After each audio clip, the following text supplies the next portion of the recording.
ನಮಸ್ಕಾರ ವೀಕ್ಷಕರೇ, ನೀವು ನೋಡ್ತಾ ಇದ್ದೀರಾ ವಿಸ್ತಾರ ನ್ಯೂಸ್ನ second edition business excellence awards 2024. ನಾನು ಪ್ರತಿಭಾ ಪ್ರಕಾಶ್. ವೀಕ್ಷಕರೇ, ಇವತ್ತಿನ ವಿಶೇಷ ಕಾರ್ಯಕ್ರಮದಲ್ಲಿ ನಿಮಗೆಲ್ಲ ತಿಳಿದಿರೋ ಹಾಗೆ ಪ್ರತಿಯೊಂದು ಸಂಚಿಕೆಯಲ್ಲೂ ಕೂಡ ನಾವು ಸಮಾಜದಲ್ಲಿ ಸಾಧನೆ ಮಾಡಿರುವಂತಹ ಬಿಸ್ನೆಸ್ ಮೆನ್ಗಳನ್ನ ಅಥವಾ ಬಿಸ್ನೆಸ್ ವುಮೆನ್ಸ್ಗಳನ್ನ ಪರಿಚಯ ಮಾಡ್ತಾ ಇದ್ದೀವಿ. ಯಾಕೆ ಅಂತ ಅಂದ್ರೆ ಎಲ್ರಿಗೂ ಕೂಡ ಕಾರ್ಯಕ್ರಮ ನೋಡೋರಿಗೆ ಅಥವಾ ಸಾಮಾನ್ಯರಿಗೆ ಅಂತ ಅನ್ಸುತ್ತೆ, ನಾವು ಬಿಸ್ನೆಸ್ ಅಥವಾ ಒಂದು ಉದ್ಯಮದಲ್ಲಿ ಯಶಸ್ವಿಯನ್ನ ಪಡೆಯೋದಾದ್ರೂ ಹೇಗೆ, ಯಶಸ್ಸು ಅಷ್ಟು ಸುಲಭಕ್ಕೆ ಸಿಕ್ಬಿಡುತ್ತಾ, ಇನಿಷಿಯಲ್ ಸ್ಟ್ರಗಲ್ಸ್ ಏನಿರುತ್ತೆ ಆ ಸ್ಟ್ರಗಲ್ಸ್ ಎಲ್ಲ ಫೇಸ್ ಮಾಡಬೇಕು ಅಂದ್ರೆ ನಾವು ಬ್ಯಾಕಪ್ ಚೆನ್ನಾಗಿ ಇಟ್ಕೊಂಡೇ ಉದ್ಯಮಕ್ಕೆ ಇಳಿಬೇಕಾ, ಹೀಗೊಂದಷ್ಟು ಪ್ರಶ್ನೆಗಳಿರುತ್ತೆ. ಅದಕ್ಕೆ ಉತ್ತರ ಹುಡುಕುವಂತಹ ನಿಟ್ಟಿನಲ್ಲಿ ಇವತ್ತಿಗೆ ಕಾರ್ಯಕ್ರಮದಲ್ಲಿ ನಮ್ಮ ಜೊತೆಗಿದ್ದಾರೆ Tanish grand hotels and resorts ನ ಪ್ರೈವೇಟ್ ಲಿಮಿಟೆಡ್ ನ ಸಿಇಒ ಮತ್ತು MD ಆಗಿರುವಂತಹ ಸುದೇಶ್ ಅವರು. ಬನ್ನಿ ಅವ್ರನ್ನ ಕಾರ್ಯಕ್ರಮಕ್ಕೆ ಮೊದಲಿಗೆ ಬರ್ಮಾಡ್ಕೊಳ್ಳೋಣ. ಸರ್ ನಮಸ್ತೆ, ಕಾರ್ಯಕ್ರಮಕ್ಕೆ ಸ್ವಾಗತ. ಇನ್ನು Tanish grand hotels and resorts private limited ನ ಮತ್ತೋರ್ವ MD ಆಗಿರುವಂತಹ ಹೇಮಲತಾ ಮೇಡಮ್ ಇದ್ದಾರೆ, ಅವ್ರನ್ನು ಕೂಡ ಕಾರ್ಯಕ್ರಮಕ್ಕೆ ಬರ್ಮಾಡ್ಕೊಳ್ಳೋಣ. ಮೇಡಮ್ ನಮಸ್ತೆ, ತಮಗೂ ಕೂಡ ಕಾರ್ಯಕ್ರಮಕ್ಕೆ ಸ್ವಾಗತ. ಸರ್, ಮೊದಲಿಗೆ ಒಂದು ಉದ್ಯಮ ಅಂದ ಕೂಡಲೇ ಜನರಿಗೆ ನೆನಪಾಗುತ್ತೆ, ಕೈಯಲ್ಲಿ ದುಡ್ಡಿಟ್ಕೊಂಡು ಉದ್ಯಮಕ್ಕೆ ಇಳಿಬೇಕು, ಆಗ ಮಾತ್ರ ಸಕ್ಸಸ್ ಆಗ್ತೀವಿ ನಾವು, ಇಲ್ಲದೆ ಇದ್ರೆ ತೀರಾ ಕಷ್ಟ, ಬ್ಯಾಕಪ್ ಇರಬೇಕು ಅನ್ನೋ ಮೈಂಡ್ ಸೆಟ್ ಇರುತ್ತೆ ಜನಕ್ಕೆ. ಏನ್ ಹೇಳ್ತೀರಾ, ನಿಮ್ಮ ಉದ್ಯಮದ ಯಶಸ್ಸಿನ ಗುಟ್ಟೇನು ಅಂತ? ಮೇಡಮ್, ನಾವು ಆ್ಯಕ್ಚುಲಿ ನಮ್ಮ ತಂದೆ ಟೀಚರ್ ಆಗಿದ್ರು. ನಮ್ಮ ತಂದೆ ಉದ್ದೇಶ ನಾವು ಟೀಚರ್ ಆಗಬೇಕು ಅನ್ನೋ ಒಂದು ಇದಿತ್ತು. ನಾವು ಕಾಲೇಜಲ್ಲಿ ಓದಬೇಕಾದ್ರೆ BSc ಮಾಡಿ ಆದಮೇಲೆ ಯಾವುದಾದ್ರೂ ನಾವು ಒಬ್ಬರ ಹತ್ರ ಕೆಲಸ ಮಾಡೋದು ಬೇಡ, ಸ್ವಂತವಾಗೇ ನಾವು 100 ಜನಕ್ಕೆ ಕೆಲಸ ಕೊಡಬೇಕು ಅನ್ನೋ ಉದ್ದೇಶ ನಮಗಿತ್ತು. ನಮ್ಮ ತಂದೆ ಯಾವಾಗೂ ಎಕ್ಸ್ಪ್ಲೈನ್ ಮಾಡೋರು, ಯಾರನ್ನು ನೀವು ಸ್ವಂತವಾಗಿ ಏನಾದರೂ ಸಾಧನೆ ಮಾಡಬೇಕು ಅನ್ನೋದು ನನ್ನ ಉದ್ದೇಶ. ಅವರೇನು ಯಾವುದಾದ್ರು ಸರ್ಕಾರಿ ಕೆಲಸಕ್ಕೆ ಸೇರ್ಕೊಳ್ಳಿ ಅನ್ನೋ ಅವ್ರ ಉದ್ದೇಶ. ಆದರೆ ನಾನು ಸ್ಟಾರ್ಟ್ ಮಾಡಿದ್ದು ಒಂದು ಚಿಕ್ಕದಾಗಿ ಒಂದು ಪೋಲ್ಟ್ರಿ ಫಾರ್ಮ್ ಸ್ಟಾರ್ಟ್ ಮಾಡಿದ್ವಿ. 2007ನಲ್ಲಿ ನಾನು ಸ್ಟಾರ್ಟ್ ಮಾಡಿದ್ದು. ಅಂದರೆ ಸ್ಟೆಪ್ ಹೋಗಿ ಒಂದು 5 ಯೂನಿಟ್ಸ್ ತನಕ ಪೋಲ್ಟ್ರಿ ಒಳ್ಳೆ ಬಿಸ್ನೆಸ್ ನಮಗೂ ಕೈ ಕೊಡ್ತು. ನಾವು ಎಕ್ಸ್ಪೋರ್ಟ್ ಮಾಡಿ ಎಲ್ಲ ಕಡೆಯಿಂದನೂ ಒಳ್ಳೆ ನಮ್ಮದು quality wise hard work hatcheries ಎಲ್ಲ ಮಾಡಿದ್ವಿ. ಒನ್ ಬೈ ಸಕ್ಸಸ್ಸು ಕಾಣ್ತಾ ಬರ್ತಾಯಿತ್ತು. ನಾವು ಬ್ಯಾಂಕಲ್ಲಿ ಲೋನ್ ತೊಗೊಳ್ಳೋದು ಪ್ಲಸ್ ಹಂಗೆ ಕಟ್ಕೊಂಡ್ಬರೋದು, ಅಷ್ಟೇ ಶ್ರಮ ಇತ್ತು. ಚಿಕ್ಕದಾಗಿ ಒಂದು 5 lakhs ಲೋನ್ ತೊಗೊಂಡು ಒಂದು ಫಾರ್ಮ್ ಸ್ಟಾರ್ಟ್ ಮಾಡಿ ಇವತ್ತು ನಿಯರ್ಲಿ 100 crore ನಾವು ಟರ್ನ್ ಓವರ್ ಮಾಡ್ತಾ ಇದ್ದೀವಿ. ನಮಗೆ ಇವಾಗ ನಮ್ಮ ಉದ್ದೇಶ, ಒಂದು ದಿವಸ ಡೆಲ್ಲಿಗೆ ಹೋದ್ವಿ, ಅಲ್ಲಿ ಒಂದು ಹೋಟೆಲ್ ನೋಡಿದ್ವಿ. ಈ ಥರ ನಮ್ಮ ಜನ ಲೈಫಲ್ಲಿ ಇಂಥದ್ದು ಒಂದು ಸಾಧನೆ ಮಾಡಬೇಕು ಅಂತ 2016ರಲ್ಲಿ ಒಂದು ಜಾಗ ತಗೊಂಡ್ವಿ. ಆಮೇಲೆ 2017ನಲ್ಲಿ ಒಂದು ನಮ್ಮ ಕೈಗಾರಿಕಾ ಪ್ಲೇಸ್ ಇದೆ ಬೊಮ್ಮಸಂದ್ರ. ಇದು ಎಲ್ಲ ಸಾಫ್ಟ್ವೇರ್ ಕಂಪನೀಸ್ ಇದೆ, ನಿಯರ್ಲಿ ಒಂದು 1000 ಕಂಪನೀಸ್ ಸರೌಂಡಿಂಗ್ ಇದೆ. ಆ ಜಾಗದಲ್ಲಿ ಒಂದು 1 acre ಲ್ಯಾಂಡ್ ತೊಗೊಂಡು ಇಟ್ಟಿದ್ವಿ. ಆಮೇಲೆ ಸ್ಟೆಪ್ ಬೈ ಸ್ಟೆಪ್ ನಮಗೆ ಯೋಚನೆ ಬಂತು, ಈ ಏರಿಯಾದಲ್ಲಿ ಹಾಸ್ಪಿಟಲ್, ನಾರಾಯಣ ಹೃದಯ ಎಲ್ಲ ಹಾಸ್ಪಿಟಲ್ ಇದೆ, ಆ ಪಕ್ಕದಲ್ಲಿ ಎಲ್ಲ ಉದ್ಯಮ ಅಮ್ಯುನಿಟೀಸು ಎಲ್ಲ ಫೆಸಿಲಿಟೀಸ್ ಇದೆ. ಆಮೇಲೆ KDBಯಿಂದನೂ ನಾವು ಅಪ್ರೂವಲ್ ತೊಗೊಂಡು ಅವರು ಹೆಲ್ಪ್ ಮಾಡಿದ್ರು. ಉದ್ಯೋಗ ಮಿತ್ರ ಅನ್ನೋ ಅದರಲ್ಲಿ ನಮಗೆ ಸಿಂಗಲ್ ವಿಂಡೋ ಕ್ಲಿಯರೆನ್ಸ್ ಅಂತ ಹೇಳ್ತಾರೆ. ಅವರು ಅದು ಹೆಲ್ಪ್ ಆಯ್ತು ಅಂತ ಇಟ್ಕೊಳ್ಳಿ. KDBಯಿಂದ ಅವರು ಉದ್ಯೋಗ ಮಿತ್ರ ಅಂದರೆ ಅವರು ನಮಗೆ ಹೆಲ್ಪ್ ಮಾಡೋ ರೀತಿಯಲ್ಲಿ ನಮಗೆಲ್ಲ ಅಪ್ರೂವಲ್ಸು ಅವರು ತಕ್ಕೊಟ್ರು. ಅಲ್ಲಿ ಅವ್ರದ್ದು ತಕ್ಕೊಡೋದ್ರಿಂದ ಎಲ್ಲ ಕಡೆ ಸುತ್ತಬೇಕಾಗಿಲ್ಲ. ಒಂದು 12 ಅಪ್ರೂವಲು ಒಂದೇ ಇದರಲ್ಲಿ ಗೌರ್ಮೆಂಟಲ್ಲಿ ಒಂದೇ ಕಡೆ ಕೊಡ್ತಾರೆ, ಒಂದೇ ಪ್ಲ್ಯಾಟ್ಫಾರ್ಮಲ್ಲಿ ಸಿಗುತ್ತೆ. ಅದು ಮಿನಿಸ್ಟರ್ ಎಲ್ಲ ಇರ್ತಾರೆ. ಅವರು ನಮಗೆ 12 ಅಪ್ರೂವಲ್ ಕೊಟ್ಟಾದ್ಮೇಲೆ ನಮ್ಗೆ ಒಂದು ಧೈರ್ಯ ಬಂತು, ನಾವು ಸಕ್ಸಸ್ ಆಗ್ತೀವಿ. ಅಂದರೆ ಒಂದೊಂದು 12 ಅಪ್ರೂವಲ್ ನಾವು ತೊಗೊಂಬರ್ಬೇಕಾದ್ರೆ ಅದಕ್ಕೆ ಒಂದು 5 months 6 months ಆಗಿಬಿಡುತ್ತೆ.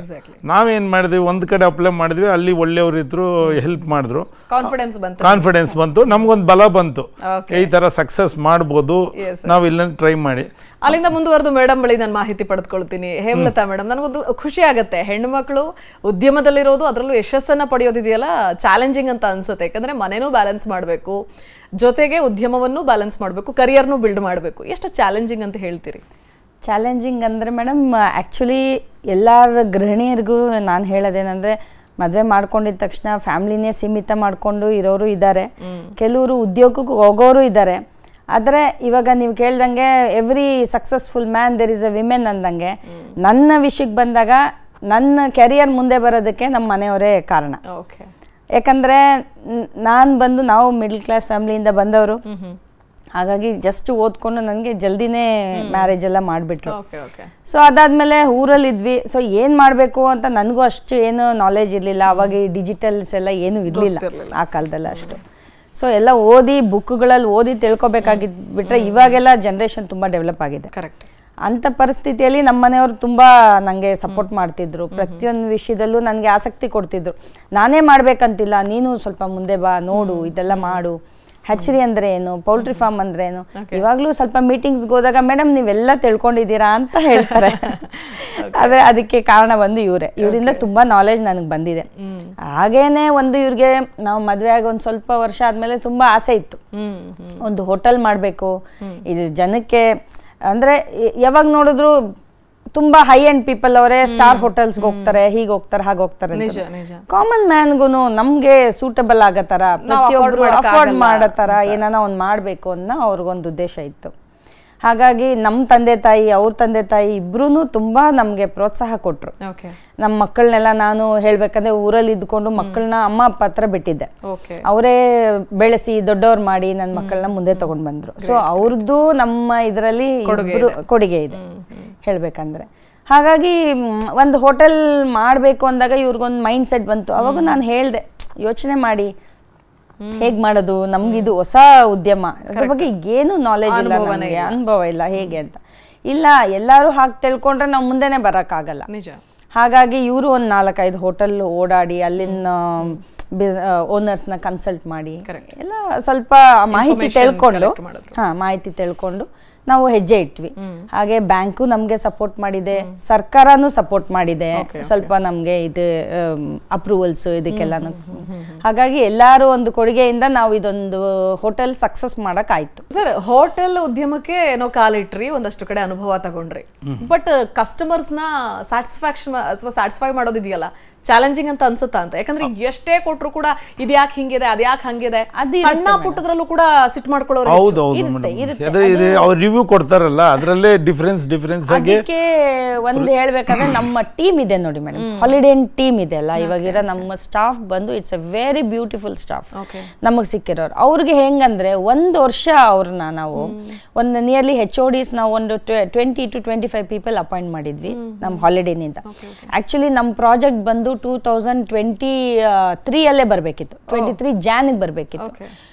ಸ್ವಲ್ಪ ನಾವು ತುಂಬಾ ಕಷ್ಟದಿಂದ ಬಂದು ಈ ಕರೋನಾ ಟೈಮಲ್ಲೆಲ್ಲ ತುಂಬಾ ಸಫರ್ ಆದ್ವಿ. 1.5 year ಪ್ರಾಜೆಕ್ಟ್ ನಡೀಲಿಲ್ಲ. ಹಾಗಾಗಿ ತುಂಬಾ ಸಫರ್ ಆಗಿ ಏನಾಯ್ತು, ಪ್ರಾಜೆಕ್ಟ್ ಸ್ವಲ್ಪ ಡಿಲೇ ಆಯ್ತು. ಆದ್ರೆ ನಮ್ಮನ್ನ ನಂಬಿ ಅವ್ರು ಬಂದಿದ್ದಾರೆ, ಯಾರು ನಮ್ಮ ಸ್ಟಾಫ್. ಅವ್ರಿಗೆ ನಾವು ಮೋಸ ಮಾಡಬಾರ್ದು, ಅವ್ರಿಗೊಂದು ಫ್ಯಾಮಿಲಿ ಇದೆ. ಆ ಉದ್ದೇಶಕ್ಕೆ ನಮ್ಗೆ ಕಷ್ಟ ಆದ್ರೂ ಪರವಾಗಿಲ್ಲ, 1 ವರ್ಷ ಅವ್ರಿಗೆ ಕೈಯಿಂದ ಸ್ಯಾಲ್ರಿ ಕೊಟ್ಟು ಸುಮ್ನೆ ಐಡಿಯೆಲ್ಲ ಕೂರಿಸಿ ಅವ್ರ ಆ ನಿಯತ್ತು ಅವ್ರಿಗೂ ಇದೆ. ಅದೇ ತರ ಅವ್ರು ನಮ್ಗೆ ಪ್ರತಿಯೊಂದು ಆಸ್ಪೆಕ್ಟ್ ನಾವು ಅಲ್ಲಿ ಹೋಗ್ತಾ ಇದ್ರು ನಿಂತು ನಮ್ಮ ಮನೆಯವ್ರ ತರ ಅವರು ಎಲ್ಲ ಹೆಲ್ಪ್ ಮಾಡ್ತಾರೆ. ಬಹಳ ನಂಬಿಕಸ್ತರು.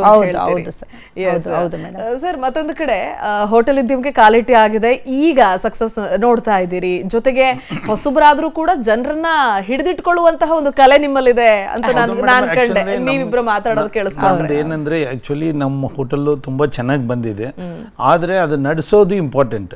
ಅದಕ್ಕೆ ತಕ್ಕಂತವ್ರು ಎಕ್ಸ್ಪೀರಿಯನ್ಸ್ ಪರ್ಸನ್ಸ್ ಅವರು ಟ್ರೈನಿಂಗ್ ಕೊಟ್ಟಿದ್ದಾರೆ. ಯಾರು ಹಾಲಿಡೇನಿಂದ ನಾವು ಇವಾಗ ಉದ್ಯಮ ಸ್ಟಾರ್ಟ್ ಮಾಡಕ್ ಮುಂಚೆ ಒಂದು 4 months ಇಂದ ಅವ್ರಿಗೆ ಡೆಲ್ಲಿಯಿಂದ ಟ್ರೈನಿಂಗ್ ಕೊಟ್ಟಿದ್ದಾರೆ, ಯಾವ ತರ ಹೋಟೆಲ್ ನಡೆಸಬೇಕು, ಯಾವ ತರ ಸ್ಟಾಫ್ಗೆ. ಅವರು ಡೈಲಿ ಯಾರೇ ಫ್ರೆಶರ್ಸ್ ಬಂದ್ರೂ ಪ್ರತಿಯೊಬ್ಬರಿಗೂ ಟ್ರೈನಿಂಗ್ ಕೊಟ್ಟೆ ಅವರು ನಮ್ಮ ಆ ಟ್ರೈನಿಂಗ್ ಪೀರಿಯಡ್ ಅಲ್ಲಿ ಕೂಡ ನಾವು ಸ್ಯಾಲ್ರಿ ಪೇ ಮಾಡ್ತಾ ಇದ್ವಿ. ಯಾರೇ ಟ್ರೈನಿಂಗ್ 2 months ಪೀರಿಯಡ್ ಅಲ್ಲೇನೆ ಅವ್ರಿಗೆ ಸ್ಯಾಲ್ರಿ ಪೇ ಮಾಡಿ ಟ್ರೈನಿಂಗ್ ಕೊಟ್ಟು ನಮ್ಮ ಹತ್ರ ಇಟ್ಕೊಂತ ಇದ್ವಿ. ಅದರಿಂದ ಅವ್ರಿಗೆ ಎಕ್ಸ್ಪೀರಿಯನ್ಸ್ ಇದ್ರೇನೆ ಯಾವುದೇನು ಜನ ಅವ್ರು ಸ್ಯಾಟಿಸ್ಫೈ ಮಾಡಬೇಕು. ಅವ್ರ ಕಸ್ಟಮರ್ ಸ್ಯಾಟಿಸ್ಫ್ಯಾಕ್ಷನ್ ಈಸ್ ಇಂಪಾರ್ಟೆಂಟ್. ಯಾಕಂದ್ರೆ ನಮ್ಮ ಸ್ಯಾಟಿಸ್ಫ್ಯಾಕ್ಷನ್ ಆಗಿ ಇವತ್ತು 30 ಕಂಪನೀಸ್ ಮಲ್ಟಿನ್ಯಾಷನಲ್ ಕಂಪನೀಸ್ ನಮಗೆ ಟೈ ಅಪ್ ಆಗಿದೆ. ಅದು ಮೇಡಮ್, ನಾನು ನೀವು ಮಾತಾಡೋ ಟೈಮಲ್ಲಿ ನನಗೆ ಅನ್ಸಿದ್ದು, ಪೌಲ್ಟ್ರಿ ಆಯಿತು, ಹೋಟೆಲ್ ಉದ್ಯಮಕ್ಕೂ ಕಾಲಿಟಿ ಆಗಿದೆ, ರೆಸಾರ್ಟ್ಸ್ ಗಳನ್ನು ಕೂಡ ಹ್ಯಾಂಡಲ್ ಮಾಡ್ತಾ ಇದ್ದೀರಿ. ವಾಟ್ ನೆಕ್ಸ್ಟ್ ಅಂತ, ಮುಂದೆ ಯಾವ್ಯಾವ ಬೇರೆ ಬೇರೆ ಕ್ಷೇತ್ರಗಳಿಗೂ ಬಿಸ್ನೆಸ್ ಉದ್ಯಮನ ವಿಸ್ತಾರ ಮಾಡಬೇಕು ಅನ್ನುವಂತಹ ಒಂದು ಕನಸಿದೆಯಾ? ಇದೆ ಮೇಡಮ್. ಅಂದ್ರೆ ಮೇನ್ ಉದ್ದೇಶ ಬಿಸ್ನೆಸ್ ವಿಸ್ತಾರ ಮಾಡೋದೊಂದು, ಎರಡನೇದು ಬಂದು ಸ್ವಲ್ಪ ಸಮಾಜಕ್ಕೂ ಏನನ್ನ ನಮ್ಮಿಂದ ಕೊಡುಗೆ ಆಗಬೇಕು ಮುಖ್ಯವಾಗಿ.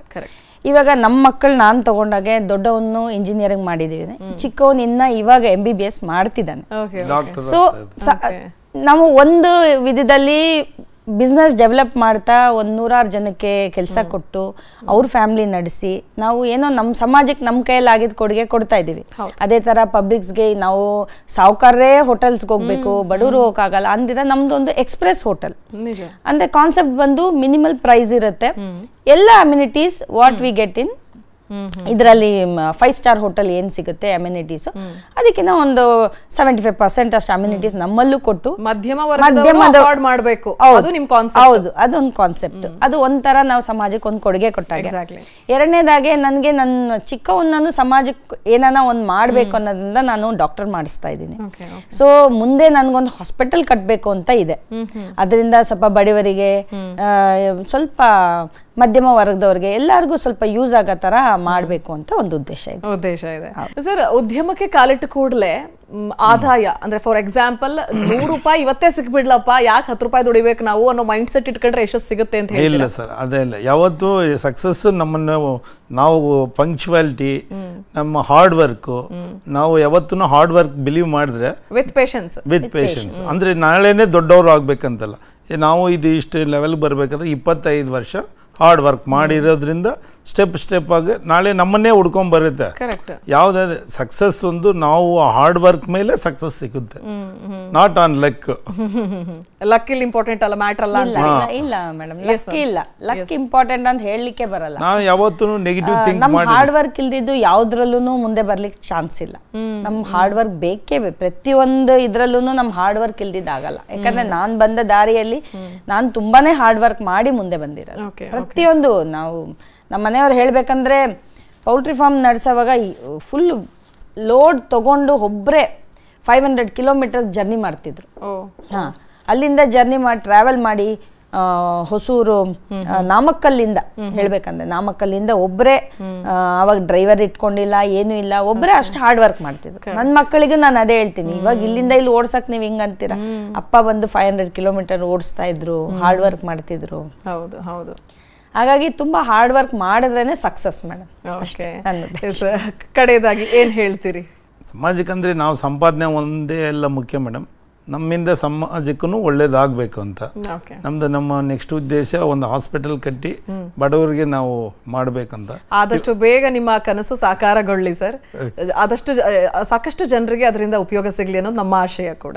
ಎಸ್ ಮೇಡಮ್, ಇಷ್ಟು ದಿವಸ ಫ್ಯಾಮಿಲಿಗೆ ಒಂದು ಡ್ರೀಮ್ ಪ್ರಾಜೆಕ್ಟ್ ಇಷ್ಟು ದಿವಸ ನಾವು ಕಂಪ್ಲೀಟ್ ಮಾಡಿದೀವಿ. ಇವಾಗ ಬಂದು ಸೊಸೈಟಿಗೆ ಏನಾನ ಮಾಡಬೇಕು ಅನ್ನೋ ಉದ್ದೇಶ ನಮ್ಮಲ್ಲಿದೆ. ಹಾಗಾಗಿ ನಾವು ಒಬ್ಬರು ಇವಾಗ ನಮಗೂನು ನಮ್ಮ ವಯಸ್ಸಿಗೆ ನಾವು ಸಮಾಜಕ್ಕೆ ಅಂದ್ರೆ ಚಾರಿಟಿ ಅದು ಇದು ಮಾಡ್ಬೋದು. ಆದ್ರೆ ನಾವು ಒಂದು ಕೊಡುಗೆ ಕೊಡ್ಬೇಕಾದ್ರೆ, ಒಂದು ಸೊಸೈಟಿಗೆ ಒಂದು ಇದು ಮಾಡ್ಬೇಕಾದ್ರೆ ನಮ್ಮ ನೆಕ್ಸ್ಟ್ ಜನರೇಷನ್ ಮಕ್ಕಳಿಂದಾನೇ ಸಾಧ್ಯ. ಅವ್ರಿಗೊಂದು ದಾರಿ ಮಾಡ್ಕೊಡೋಣ, ಒಂದು ಹಾಸ್ಪಿಟಲ್ ಏನೋ ಒಂದು ಮಾಡಿದ್ರೆ ಅದರಿಂದ 4 ಜನಕ್ಕೆ ಉಪಯೋಗ ಆಗ್ಲಿ ಅನ್ನೋದೇ ನಮ್ಮ ಉದ್ದೇಶ. ಎಸ್ ಮ್ಯಾಮ್, ನಿಮ್ಮ ಬಿಡುವಿಲ್ಲದ ಸಮಯದಲ್ಲಿ ಬಿಡುವು ಮಾಡಿಕೊಂಡು ನಮಗಾಗಿ ಬಂದ್ರಿ, ನಮ್ಮ ಕಾರ್ಯಕ್ರಮದಲ್ಲಿ ಭಾಗಿಯಾದ್ರಿ, ಸಾಕಷ್ಟು ವಿಚಾರಗಳನ್ನ ಶೇರ್ ಮಾಡಿದ್ರಿ. ಧನ್ಯವಾದಗಳು ಸರ್. ಧನ್ಯವಾದಗಳು. ವೀಕ್ಷಕರೇ, ನೋಡಿದ್ರಲ್ಲ, ಇದಾಗಿತ್ತು ಈ ಹೊತ್ತಿನ ವಿಶೇಷ ಕಾರ್ಯಕ್ರಮ. ಅನುಕ್ಷಣದ ಸುದ್ದಿಗಳಿಗಾಗಿ ನೋಡ್ತೀರಿ ವಿಸ್ತಾರ ನ್ಯೂಸ್. ಇದು ನಿಖರ ಜನಪರ. ಅನುಕ್ಷಣದ ಸುದ್ದಿಗಳಿಗಾಗಿ ವಿಸ್ತಾರ ನ್ಯೂಸ್ ಯೂಟ್ಯೂಬ್ ಚಾನೆಲ್ ಸಬ್ಸ್ಕ್ರೈಬ್ ಮಾಡಿ. ಹೊಸ ಸುದ್ದಿಗಳ ನೋಟಿಫಿಕೇಶನ್ಗಾಗಿ ಬೆಲ್ ಐಕಾನ್ ಕ್ಲಿಕ್ ಮಾಡಿ. ಲೇಟೆಸ್ಟ್ ಅಪ್ಡೇಟ್ಸ್ಗಾಗಿ www.vistaranews.com ವೆಬ್ಸೈಟ್ಗೆ ವಿಸಿಟ್ ಮಾಡಿ. ಅಂಗೈಯಲ್ಲೇ ಜಗತ್ತಿನ ಸುದ್ದಿ ತಿಳಿಯಲು ವಿಸ್ತಾರ ನ್ಯೂಸ್ ಕನ್ನಡ ಆಪ್ ಡೌನ್ಲೋಡ್ ಮಾಡಿ.